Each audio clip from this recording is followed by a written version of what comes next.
មានប្រពន្ធខ្លះខឹងប្តីមានស្រីក៏សងសឹកវិញដោយខ្លួនទៅមានប្រុសមានប្រពន្ធខ្លះខឹងប្តីនាំស្រីទៅសន្តាគារគាត់នាំប្រុសទៅសន្តាគារដែរហើយក៏មានប្រពន្ធខ្លះគាត់បាននិយាយគំរាមទៅកាន់ប្តីថាបើសិនជាមិនព្រមឈប់ខូចខលទេគាត់នឹងមានប្រុសដែរអញ្ចឹងបញ្ហាផ្សេងទៀតជាច្រើនដែលមានន័យបែបហ្នឹងមានន័យដូចគ្នាអញ្ចឹងឥឡូវខ្ញុំលើកយករឿងមួយហ្នឹងមកនិយាយថាតើការធ្វើបែបនេះការសងសឹកប្តីបែបនេះជារឿងត្រឹមត្រូវដែរឬទេចម្លើយគឺមិនមែនជារឿងត្រឹមត្រូវទេយើងត្រូវយល់ថាស្ត្រីខុសពីបុរសលក្ខណៈរបស់បុរសកើតមកក្នុងទម្រង់ទ្រង់ទ្រាយរូបរាងជាបុរសហ្នឹងមានលក្ខណៈអំណោយផលណាស់អាចនិយាយថាបុរសហ្នឹងសំណាងណាស់ហើយដោយសារតែសំណាងហ្នឹងហើយបានជាបុរសភាគច្រើនគឺខូចខលដល់ទៅនារីកើតមកជានារីមានរូបរាងទ្រង់ទ្រាយជានារីគឺអភ័ព្វបន្តិចហើយយើងឃើញអភ័ព្វទាំងអស់គ្នានារីអស់ព្រហ្មចារីគេដឹងបុរសអស់ព្រហ្មចារាអត់ដឹងទេនារីត្រូវមករដូវរាល់ខែ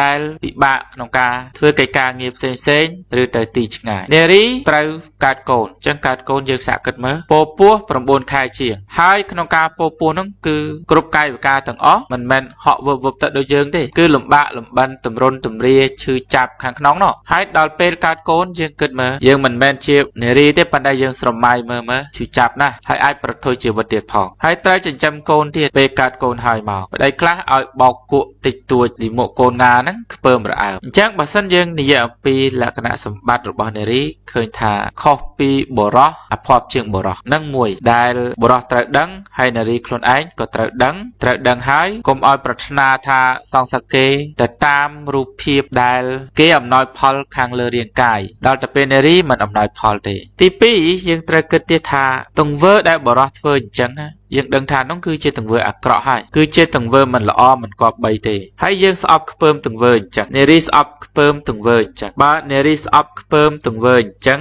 យើងទៅសងសឹកដោយទង្វើអញ្ចឹងដែរវាគឺជារឿងដែលមិនត្រឹមត្រូវតតែសោះប៉ុន្តែមិនមែនមានន័យថាយើងត្រូវនៅស្ងៀមដោយមិនចាត់វិធានការចំពោះប្តីបែបហ្នឹងនោះទេត្រូវតែចាត់វិធានការហើយមិនអាចបណ្ដោយឲ្យទង្វើបែបនេះបន្តទៅមុខទៀតបានទេគ្រាន់តែការចាត់វិធានការរបស់យើងគឺយើងត្រូវចាត់វិធានការដោយភាពឆ្លៀសវៃកុំឲ្យទៅប្រឡូកប្រឡាក់បតិបតាជាមួយនឹងអំពើបាបឬក៏អំពើខុសទាំងនោះដែលយើងត្រូវតែរក្សាតម្លៃខ្លួនយើងឲ្យបានល្អជាទីបំផុតជាពិសេសគឺភាពត្រឹមត្រូវរបស់យើងការនិយាយស្ដីត្រឹមត្រូវអិរិយាបថត្រឹមត្រូវកាយវិការត្រឹមត្រូវទង្វើត្រឹមត្រូវនិងការប្រកាន់យកភាពត្រឹមត្រូវនៅពេលដែលយើងប្រតិបត្តិខ្លួនឲ្យបានត្រឹមត្រូវហើយតម្លៃកើតមានចំពោះយើងឥទ្ធិពលកើតមានចំពោះយើងប្តីឃើញឥទ្ធិពលនិងឃើញតម្លៃគាត់មានការញាក់ខ្ញាក់ក្នុងខ្លួនទោះជាមិនច្រើនក៏តិចដែរគឺត្រូវតែមានឥទ្ធិពលទៅលើប្តីដែលកំពុងធ្វើអំពើអាក្រក់អញ្ចឹងក្រោយពីយើងមានតម្លៃខ្លួនហើយគឺយើងត្រូវតែ